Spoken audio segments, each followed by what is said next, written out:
The crisp morning air at Kadena Air Base carried the scent of jet fuel and something else. Mockery.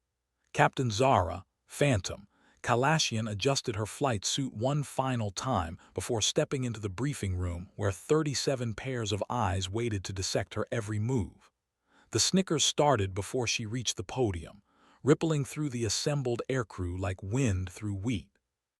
Someone in the back row made a comment about desk jockeys playing soldier, and the laughter that followed felt like shrapnel against her ribs. What they didn't know, what none of them could possibly know, was that 3 days ago, a classified satellite had detected something impossible over the Taiwan Strait. The radar signature defied physics, moving at speeds that shouldn't exist, executing maneuvers that would liquefy human organs. The Pentagon's best analysts had stared at the footage for 72 hours straight, and their conclusion was both simple and terrifying: unknown. General Marcus Torino stood at the back of the room, his weathered face unreadable as stone.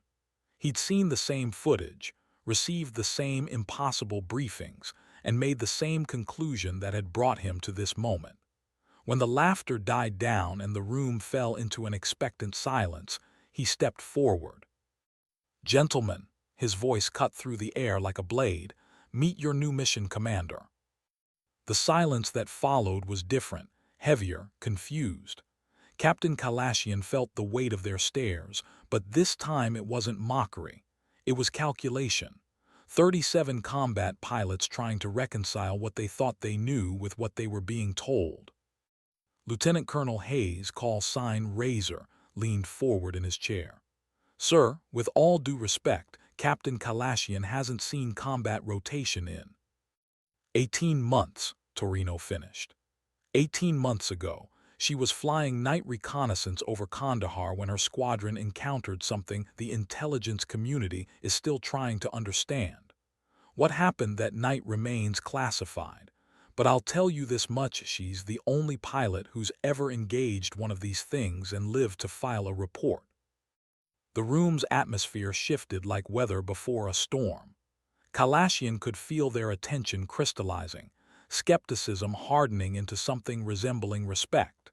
She'd spent 18 months in briefing rooms, debriefing rooms, medical evaluation centers, and psychiatric assessments, trying to convince people that what she'd seen was real.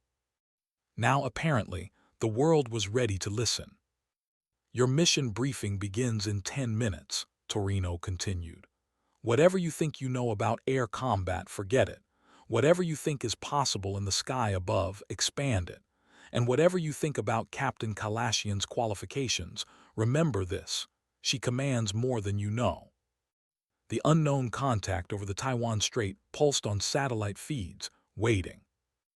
Zara Kalashian stepped toward the classified projector, her hand steady on the remote control. Outside, the morning sky stretched endlessly blue, beautiful, and suddenly very, very dangerous. The briefing room held its collective breath as she pressed play on footage that would change everything they thought they understood about warfare, physics, and the thin line between Earth and heaven. The first frame showed something that shouldn't exist, moving through clouds like liquid mercury, defying every law of aerodynamics ever written. In the corner of the screen, a timestamp counted seconds that felt like hours. This was where her story had begun 18 months ago, in the darkness over Afghanistan, when the impossible had reached down from the stars and changed her life forever. Now it was time to change theirs. The satellite footage continued, showing the anomalous aircraft performing maneuvers that made her squadron's stomachs lurch just watching.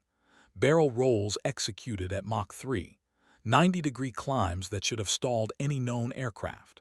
Instantaneous direction changes that violated basic physics. The pilots in the briefing room leaned forward, their earlier mockery evaporating like morning frost under direct sunlight. "Afghanistan, 2:47 hours local time, 18 months ago," Kalashian began, her voice steady despite the memories clawing at her chest.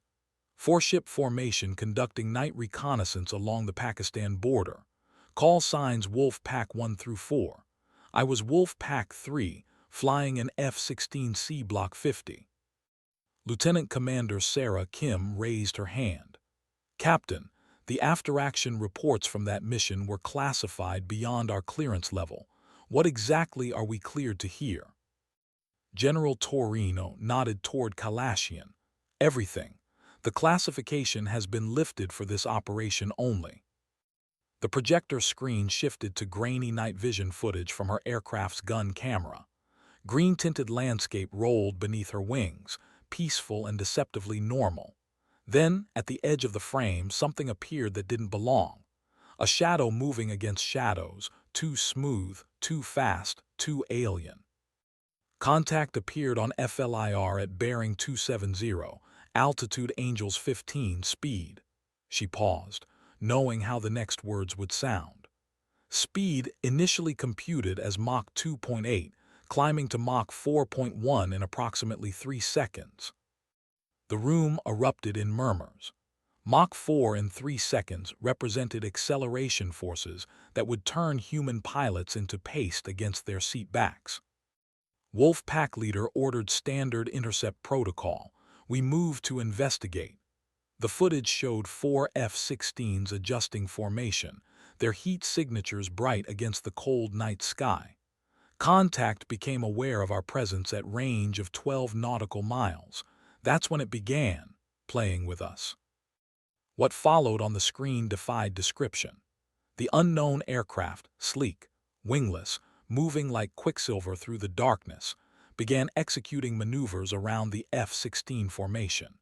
It would appear directly above them, then instantly materialize 2 miles below. It performed figure eights around their formation while maintaining speeds that should have created sonic booms capable of shattering windows for 50 miles. Wolfpack 2 attempted to lock on with AIM-120, Kalashian continued. Radar couldn't maintain contact. The object seemed to absorb electromagnetic energy rather than reflect it. Colonel Hayes interrupted. You're describing stealth technology beyond anything in our inventory.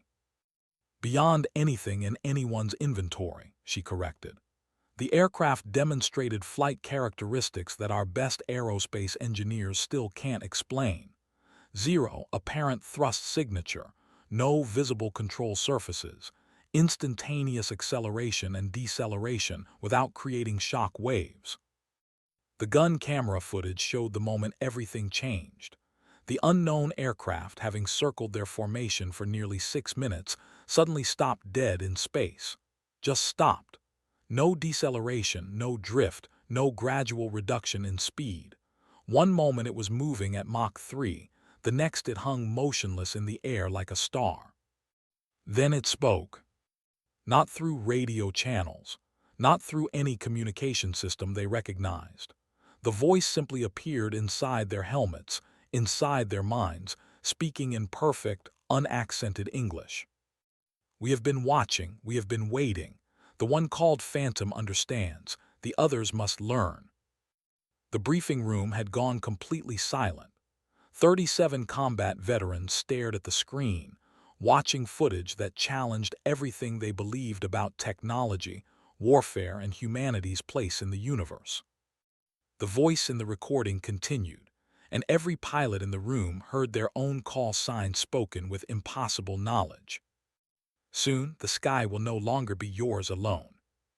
3 months after the Afghanistan incident, Captain Zara Kalashian had been quietly reassigned to intelligence analysis at Peterson Air Force Base.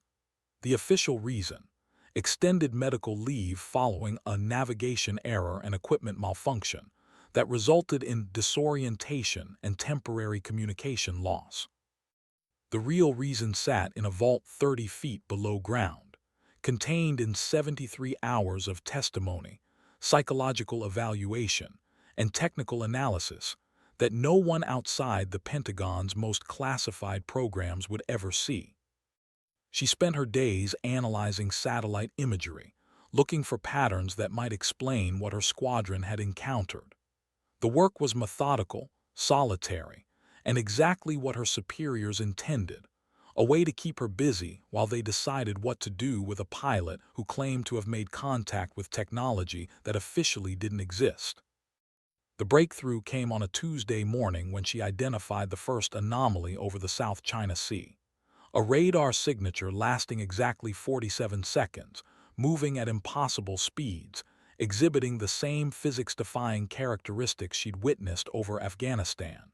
Within 6 hours, she'd found 3 more incidents. Within a week, 17. The pattern was clear. Whatever had spoken to her in the darkness over the Hindu Kush was no longer content to simply observe. It was making itself known, systematically, deliberately, across the globe's most sensitive military zones. Her report landed on General Torino's desk at 600 hours on a Friday. By Monday morning, she was back in a flight suit. The satellite constellation detected the Taiwan Strait anomaly at 13:47 hours local time yesterday, she told the assembled aircrew. Duration: 4 minutes, 18 seconds. The object performed reconnaissance of the entire strait, photographed both mainland Chinese and Taiwanese military installations, then departed at a heading that took it directly through restricted airspace belonging to 3 different nations. Captain Torres, call sign Viper, raised his hand. How do we know it was conducting reconnaissance? Kalashian clicked to the next slide. The image showed a perfectly detailed aerial photograph of a classified Taiwanese missile installation, taken from directly above at an altitude that should have triggered every air defense system on the island. Because 12 hours later, this photograph appeared on the desk of every major intelligence agency in the world, not transmitted electronically, not delivered through any known communication channel. These physical photographs simply appeared simultaneously in classified facilities across 6 continents. The implication hung in the air like smoke from a crashed aircraft. Whatever they were dealing with possessed not only impossible flight characteristics, but the ability to penetrate the most secure facilities on Earth. Our mission, Kalashian continued, is to establish contact with this entity and determine its intentions. Not to engage, not to intercept, to communicate. Lieutenant Colonel Hayes stood up. Captain, with all due respect, you're talking about first contact protocol with what appears to be non-terrestrial intelligence. That's significantly beyond standard air-to-air engagement doctrine. Which is why I'm commanding this mission, she replied quietly. I'm the only pilot who's ever communicated with one of these objects and returned with both my aircraft and my sanity intact. The room fell silent again. Through the briefing room windows, they could see the flight line where 12 F-22 Raptors waited, their angular surfaces gleaming in the Pacific morning sun. America's most advanced air superiority fighters, equipped with the latest stealth technology and beyond visual range weapon systems. Against an opponent that could appear and disappear at will, move faster than anything humanity had ever built, and apparently walk through walls when it chose to deliver messages. Wheels up in 2 hours, General Torino announced. Mission call sign, Phantom Protocol. Captain Kalashian felt the weight of 37 pairs of eyes. This time, there was no mockery, no snickering, no whispered comments about desk jockeys playing soldier. There was only the cold recognition that they were about to attempt something that had never been done before in the history of human warfare. They were going hunting for gods. The pre-flight briefing took place in a secured hangar where electronic countermeasures blocked any possibility of surveillance. Maps of the Taiwan Strait covered every available wall surface, marked with known shipping lanes, commercial aircraft routes, and the patrol patterns of 3 different nations' military forces. At the center of it all, a red circle marked the last known position of their impossible target. Flight composition, Kalashian announced, 4 elements of 3 aircraft each. Phantom Lead, Phantom 2, Phantom 3, that's me flying point with Captains Morrison and Liu. Phantom 4 through 6, led by Lieutenant Colonel Hayes. Phantom 7 through 9, Commander Kim's element. Phantom 10 through 12, Major Santos commanding. Each pilot studied their assigned formation position, memorizing radio frequencies, emergency procedures, and rules of engagement that read like science fiction. The Roe document was particularly surreal. Do not fire unless fired upon. Do not attempt to jam enemy radar, as enemy aircraft may not utilize radar. Do not assume standard physics apply to enemy maneuverability. Maintain formation integrity unless specifically ordered to break by phantom lead. Captain Morrison, a 10-year veteran with over 2,000 flight hours, raised his hand. Phantom lead, what's our expected response if the contact attempts to communicate? We listen, Kalashian replied, and we respond honestly.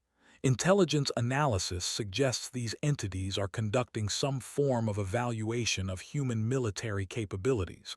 Our job is to demonstrate that we're worth talking to. The hangar doors opened with a mechanical groan, revealing 12 F-22 Raptors arranged in perfect formation on the tarmac. Each aircraft carried a full load of AIM-120 AMRAAM missiles and AIM-9X Sidewinders, along with electronic warfare packages specifically modified for this mission. The modifications were classified, but rumors spoke of new sensor arrays capable of detecting stealth signatures and communication equipment, designed to operate on frequencies that human technology had never accessed before. Remember, General Torino addressed the group one final time, you're not just representing the United States Air Force up there. You're representing humanity's first attempt at controlled contact with technology that appears to be centuries ahead of our own. The entire world is watching, even if they don't know it yet. The pilots began their walk to their aircraft, flight suits rustling in the afternoon breeze. Above them, scattered clouds drifted across a blue sky that suddenly seemed vast and full of mysteries.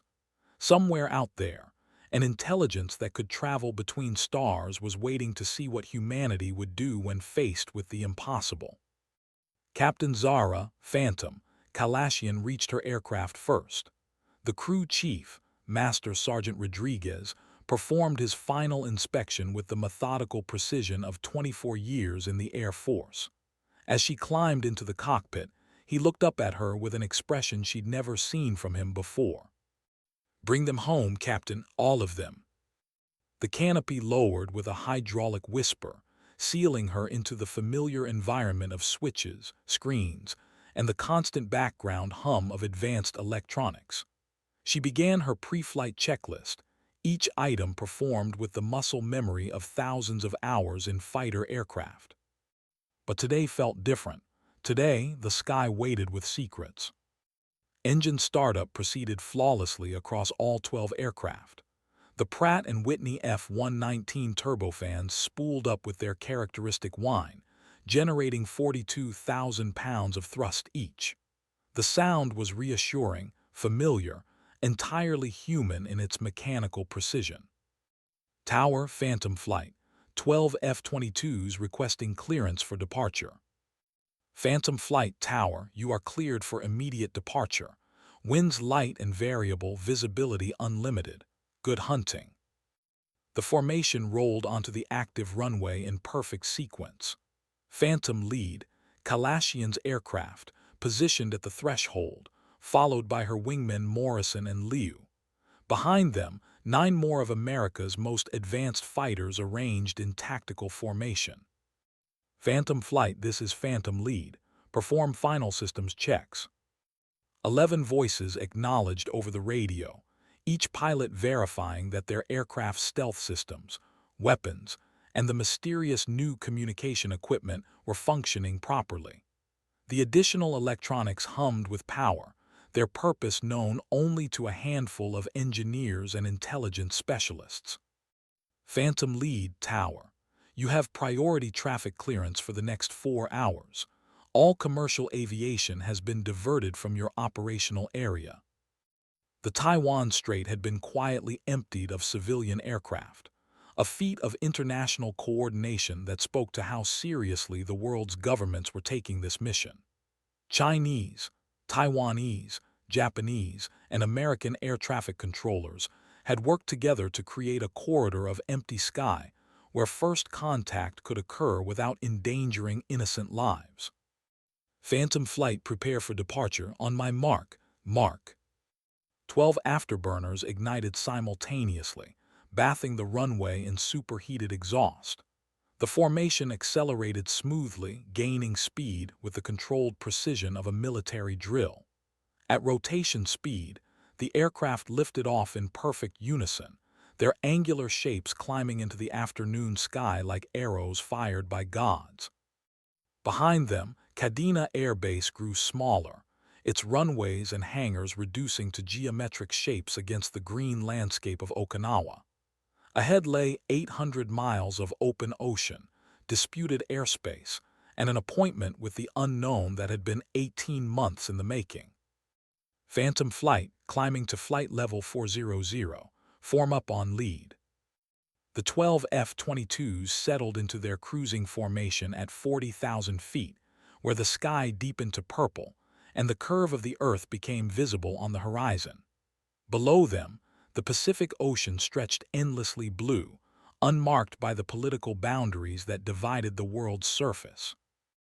At this altitude, they flew in the realm of the stratosphere, above commercial traffic, above weather, above the concerns of ordinary human existence.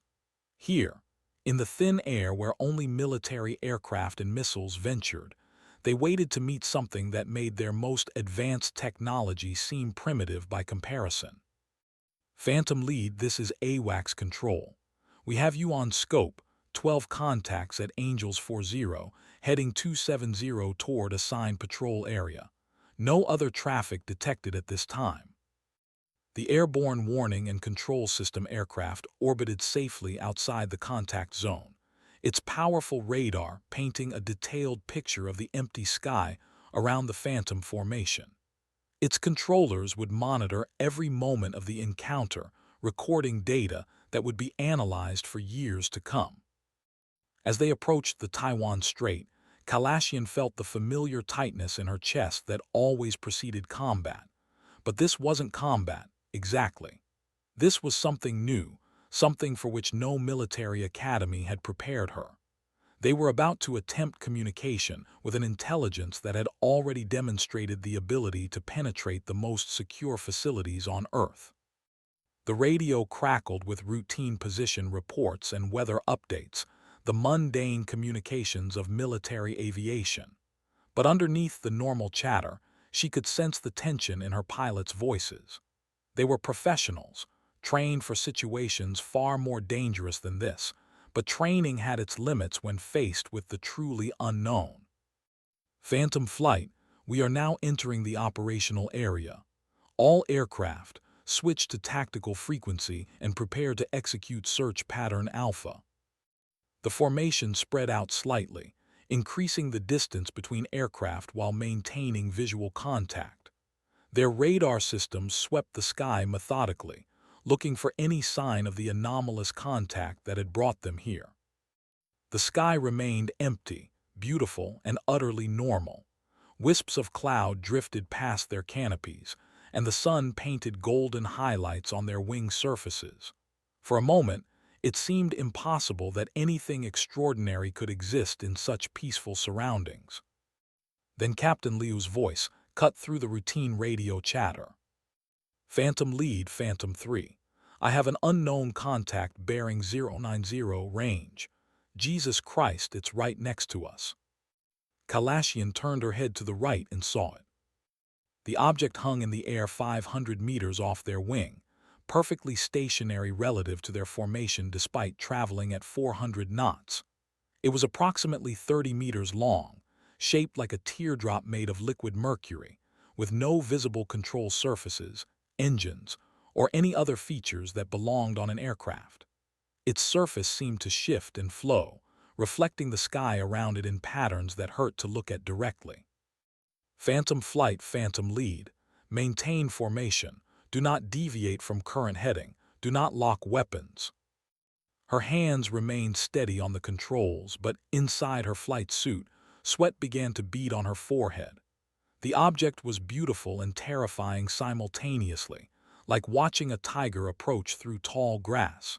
There was grace in its movement, intelligence in its positioning, and power that radiated from its impossible form. Phantom Lead, this is Phantom 6. I've got multiple contacts now. They're appearing all around us. The formation was suddenly surrounded. 12 identical objects had materialized from nowhere, taking position alongside each F-22 Raptor. The formation continued flying straight and level, but now they were no longer alone in the sky. They had become part of something larger, something that operated by rules humanity was only beginning to understand. AWACS Control, Phantom Lead. How many contacts do you show? The response came after a long pause. Phantom Lead, AWACS Control. We show only your 12 aircraft. Whatever you're seeing up there, it's not appearing on our radar. Captain Kalashian stared at the object flying beside her aircraft. It was close enough that she could see her F-22's reflection in its flowing surface, distorted and multiplied into fractal patterns that seemed to extend infinitely inward. The beauty was hypnotic, alien, and completely beyond her understanding.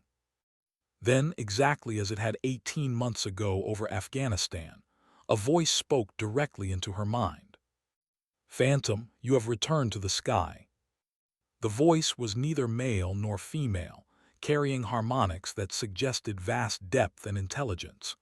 It spoke her call sign with recognition, as if they were old friends meeting after a long separation. This is Captain Zara Kalashian, United States Air Force, she replied over the radio, knowing somehow that the entities could hear her. We've come to establish communication. Communication has already been established. You speak with words. We speak with intention. Your species learns slowly, but it learns. Around the formation, the 12 objects began to move in perfect synchronization with the F-22s, matching every slight course correction, every minor altitude adjustment. They flew like a single organism, 24 aircraft moving as one through the stratosphere. What do you want from us? Kalashian asked. The pause that followed seemed to last forever, though her instruments showed only 3 seconds had elapsed. When the voice returned, it carried what might have been amusement. Want is a concept for those who lack. We are complete. We observe, we evaluate, we prepare. Prepare for what? The time when your sky becomes our sky, when your stars become our stars, when the barriers between what you are and what you might become dissolve like morning mist. The objects began to climb, rising through the atmosphere with impossible grace. The F-22 formation climbed with them, maintaining perfect relative position despite traveling far beyond their service ceiling. Kalashian's altimeter read 55,000 feet, then 60,000, climbing into airspace where only spy planes and missiles belonged. At 70,000 feet, the sky around them had turned nearly black, stars becoming visible in broad daylight. The curvature of the Earth spread below them like a blue marble, beautiful and fragile against the cosmos.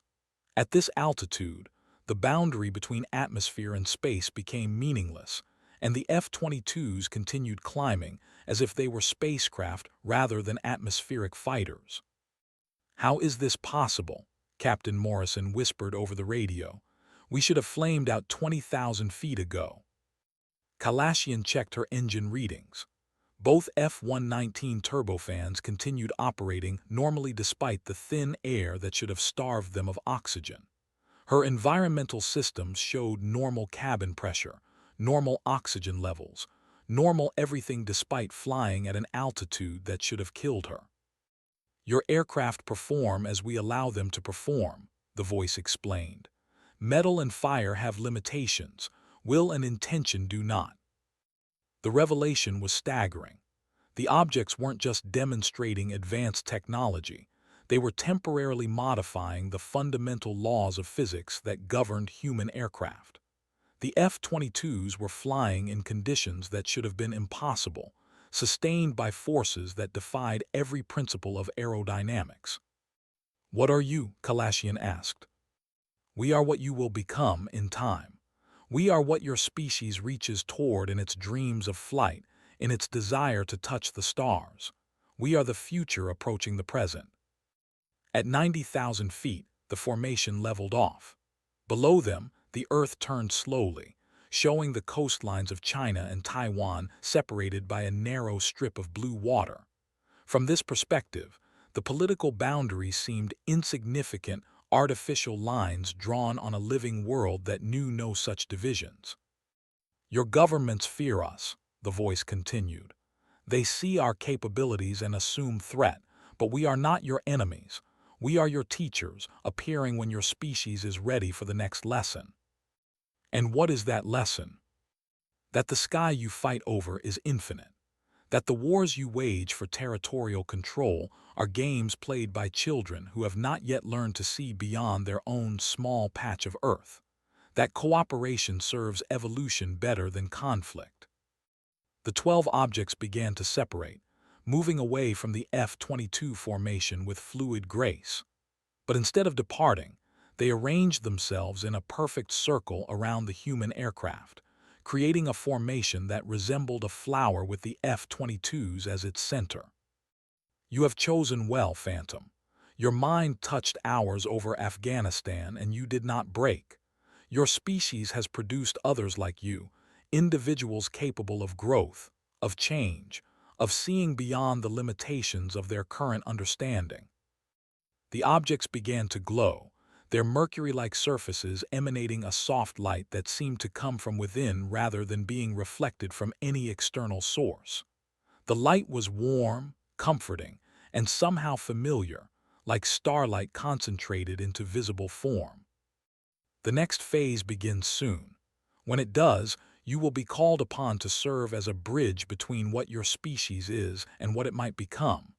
The sky will no longer be a battlefield. It will become a classroom. When? Kalashian asked. When the stars align as they have not aligned for 1,000 years. When the barriers between dimensions grow thin. When your species faces a choice between fear and wonder. The objects began to descend, taking the F-22 formation with them through layers of atmosphere that welcomed them like old friends. At 40,000 feet, normal flight characteristics returned, and the human aircraft resumed their familiar relationship with air and gravity. But something had changed. Each pilot in the formation could feel it, a subtle shift in perception, a new awareness of possibilities that extended far beyond the horizon. They had touched something vast and ancient, and it had touched them in return. Remember this moment, the voice whispered as the objects prepared to depart. Remember the feeling of flying without limits. When the time comes, you will know what to do. One by one, the objects began to fade, their forms becoming translucent like morning mist. But before they disappeared entirely, they performed one final maneuver, a complex aerial ballet that spelled out a message against the blue sky in letters made of light and motion. The message was simple: soon. The F-22 formation flew home through an afternoon that seemed somehow different than the morning they had left behind. The sky looked the same, but their perception of it had changed fundamentally. They had learned that the boundaries of possibility were far more fluid than any textbook had taught them. As they approached Kadena Air Base for landing, Captain Kalashian realized that General Torino had been absolutely correct.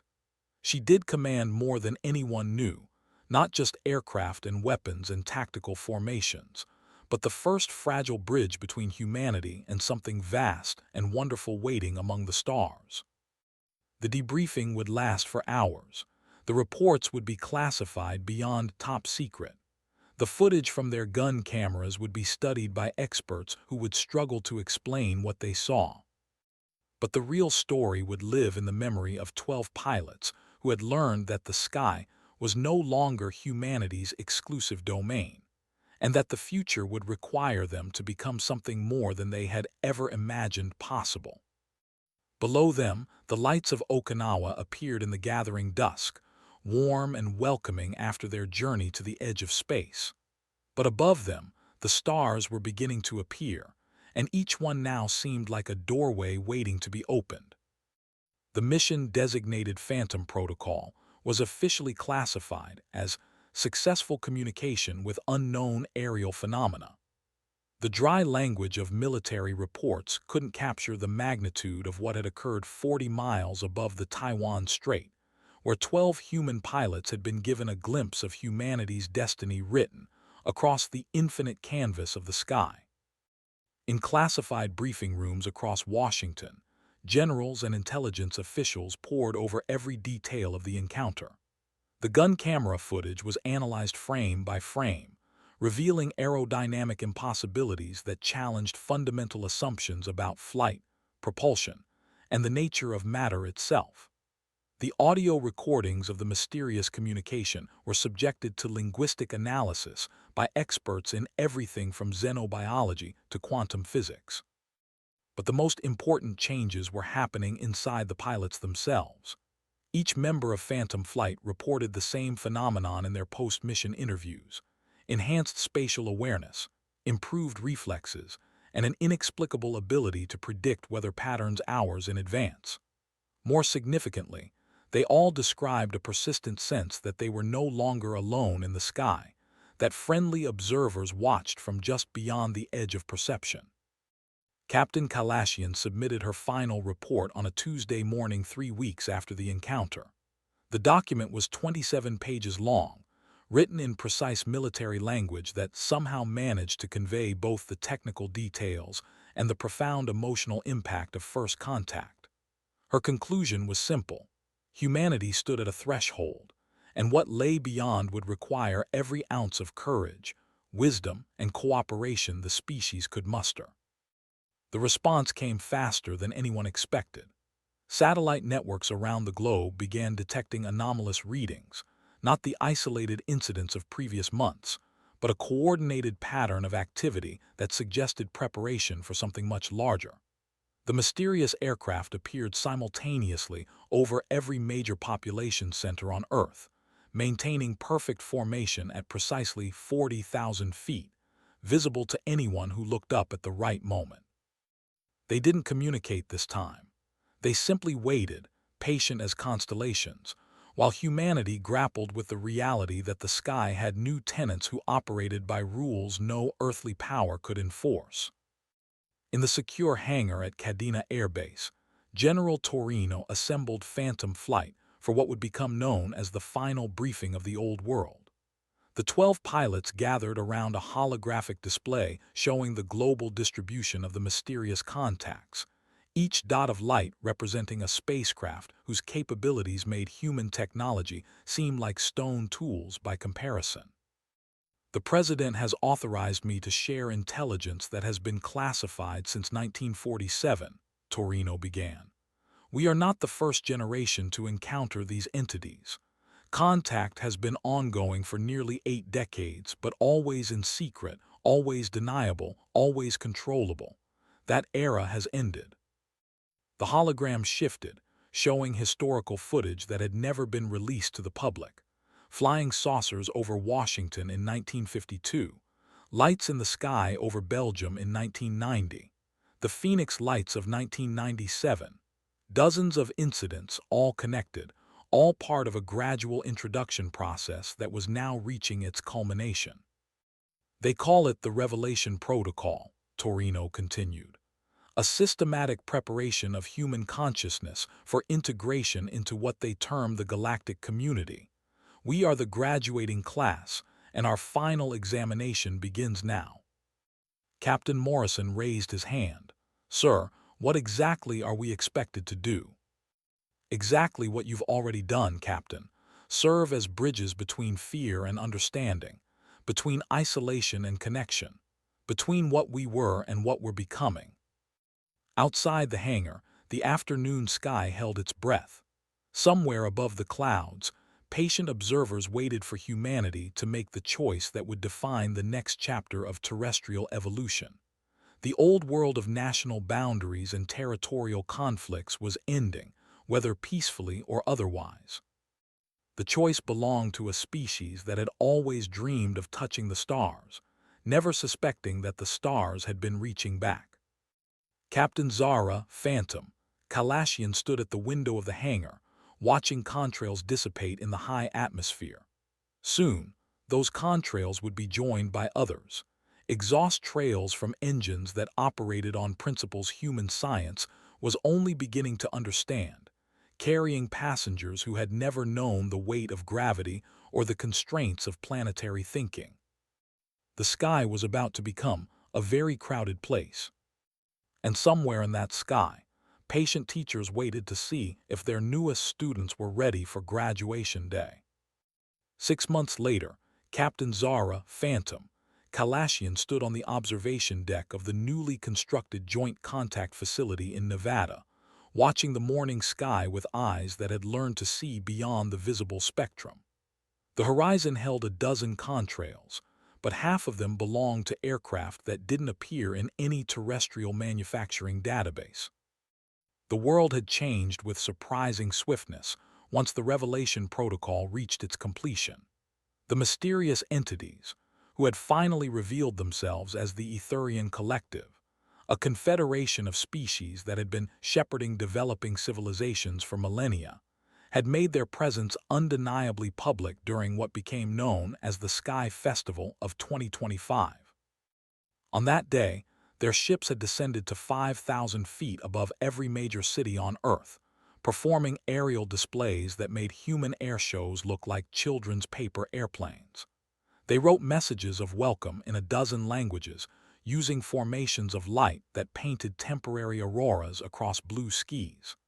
They demonstrated technologies that turned skeptics into believers and fear into wonder. Most importantly, they had spoken directly to every human being on the planet simultaneously, their message appearing not as sound, but as direct understanding in whatever language the listener found most natural. We welcome you to the greater community of consciousness. Your species has passed the threshold of interplanetary awareness. The next phase of your development begins with your first steps beyond this world. The military response had been swift and, ultimately, irrelevant. Every government on Earth had scrambled fighters, activated air defense systems, and prepared for invasion. But how do you fight an enemy that can disable your weapons with a thought, heal your wounded with a touch, and offer gifts of knowledge that solve problems you didn't even know you had? Within 72 hours, the paradigm had shifted completely. Military cooperation replaced confrontation. Scientific exchange replaced secrecy.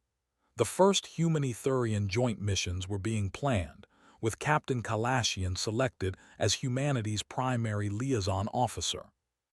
"The old sky is ending," she said to the assembled pilots of the newly formed Interstellar Operations Wing.